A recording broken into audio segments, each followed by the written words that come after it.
Hey everyone, Jordan here. Today we're going to be taking a look at our final ASUS board for the time being. I have also seen people have been asking about the F and the A, so we'll try and get those as well. I want to try and cover as many as I can for you guys.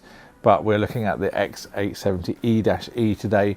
This is going to be the second from the top in the stack that ASUS are offering for this new launch. The top being the Crosshair Hero, but this board does retain a lot of the features you'll see on the Hero, like the new Nitro Path DIMMs and a lot of the capabilities for like Gen 5 storage and things like that.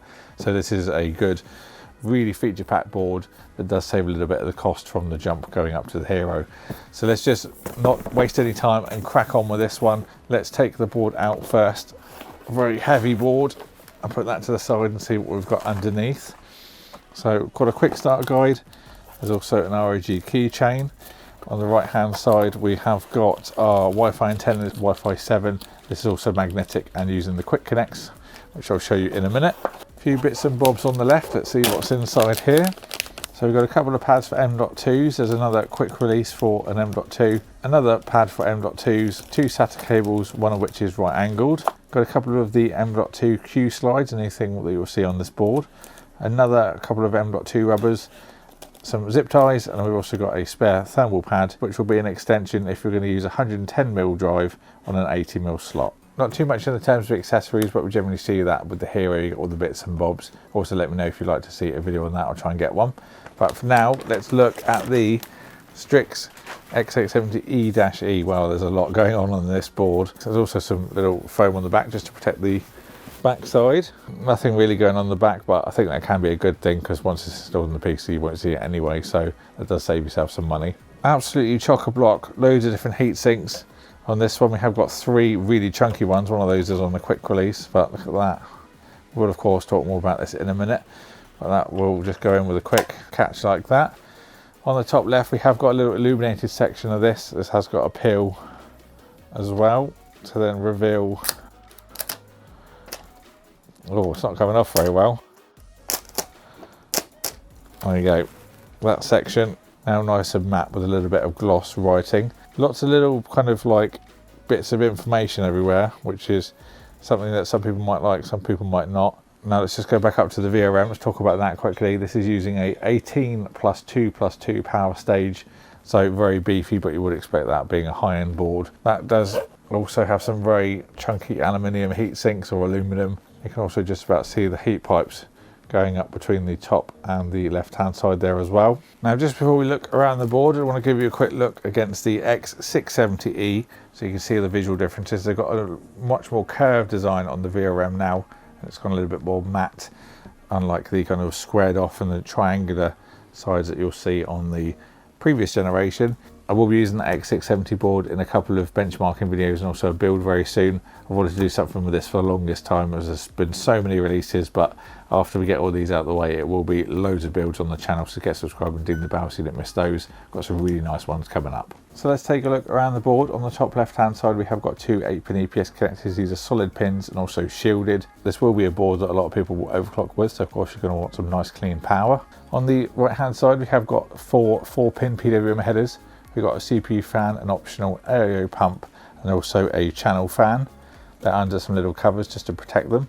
We've then got a postcode readout on the right hand side, very handy thing to see. Like I mentioned on the tough video, I would like to see this on a few more ASUS boards. We've got our first 5V addressable RGB connector. Also then got a power button, very handy things to have if you're benchmarking. We've also got a flex key button below that, which allows you to program a certain function. I expect most people will use that for reset. We've got our 24-pin for power, and then also our USB Type-C. This is 20 gigabits per second. We've also then got a USB 3 header for our Type A ports. This is 5 gigabits per second. We've also got another USB 3 5 gigabit port header there, so you have got a total of 2 on this board. Then we've got 4 SATA 6 gigabit per second ports. We've got our front panel connections on the bottom right, where you'd usually expect them. Our little battery there as well. There's a couple more 4-pin headers. Then you've got 3 USB 2 headers, so great for anything that needs RGB hubs, fan controllers and things like that. It's nice to have 3 on a board as well, can be very handy. We've got another 4-pin header, then we've also got a switch. That switch is something that I can look at when we use this in a build, but for now we're only now to do previews. We've then got 2 more adjustable 5V headers, so this is another board that doesn't have any 12V going 5 volt 3-pin all the way on these. We've then got another 4-pin header, so that's a total of 8 4-pin headers on this motherboard. And finally, on the bottom left, we have got our front panel audio. It's going to be using an ROG Supreme FX ALC 4080 codec. So going up to the socket, of course, AM5, so support for 7000, 8000 and 9000 series processors. I expect the majority of people will be using 7000 and 9000 on this because 8000 doesn't support Gen 5. This is absolutely caked in it, so it doesn't really make sense to use an 8000 on this board. So on the right, we have got our DIMM slots that will support up to 192 gigabytes of DDR5. Again, we do have different frequency support for the CPU we're going to use. So 9000 will support 8000, the 8000 series will support 8400, and then the 7000 will support 8000. These are also the new Nitro DIMM slots that I mentioned at the start. This reduces the noise interference by using shorter gold finger pins and then optimizes the signal pathways. So basically that can give you more performance out of your DIMM slots, up to 400 mega transfers per second, and it can also help improve the retention force as well. So now let's go down to our expansions and slots and things. You'll see we have our PCIe slot a little bit further down because we have got loads of M.2. So this will mean you might have to use slots 3 and 4 for your graphics cards over 2 and 3, just something to bear in mind. So the top 2 slots are covered by one big piece of aluminium or aluminum. You can see that covers up to 110mm drive on the top one, and then up to an 80mm on the bottom. This has that quick M latch that I mentioned, so you can easily just slot your drive in and then slot that along to lock it in place. You will get another one in the box like I showed if you want to put an additional one in the bottom. These are both Gen 5 slots, and then the one on the right hand side again, little push tab to release that heatsink. Big old bit of chunky metal there again. Another heatsink on the bottom, we'll just undo this one. Then that will reveal additional space for another 2 Gen 4 drives at 80mm. These will be running off the chipset. So in total you can do 5 NVMEs on this board, 3 Gen 5, one up to 110 and 2 80mm, and then 2 Gen 4 at 80mm. That top slot, like I mentioned, will be Gen 5 X16, and it also has their new quick release system as well. So for example, you can see this little sprung latch on there. So like I showed with the ITX, this is their new little system. So you just install the graphics card like normal into the slot, and then it is locked in. And then to easily install it, you just pull from the left hand side and it will release it. Really nifty way to do things, and I actually like that. They've done a pretty good job with it. So we've got the Gen 5 quick release, and then at the bottom we have got a standard PCIe X16 slot. It's going to be running at Gen 4 speeds from the chipset. So only 2 PCI slots on this, just something to bear in mind if we're maybe going to use a capture card. You will have only one extra option after you plug in your graphics card. Going on to the rear, we've got lots of things going on here. We first got an HDMI port, then we have the red USBs. There's 9 of these. All of these are 10 gigabits per second. We've then also got a 10 gigabit Type C port. There's also a 20 gigabit Type C further down.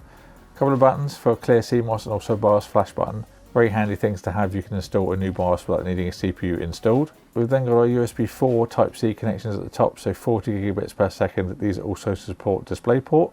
We've then got our 5 gig Ethernet down there, nice little upgrade from the 2.5 gig we saw in the previous gen.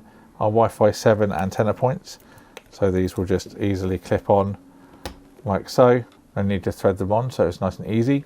Then at the bottom we've got a microphone in, line out, and also an SP diff. So have a look around the ASUS ROG STRIX X870E-E. Let me know what you think about it in the comments box below, or we'll add the pricing and availability when it's available. I'll also try and find some clarification for the Gen 5 drives. I'll put that in a pinned comment, otherwise we'll use it in the build and try it there. Soon TM when we can actually do that. But yeah, very nice, lots of features. I expect it'll probably be around 500 as what the last one launched at, so I could expect you'll see a similar price for this one. Also let me know if you'd like to see the crosshair, also the A, also the F. We'll try and get those in as well. But thank you all for watching. I appreciate all the new subscribers as well, and I'll see you all in the next one.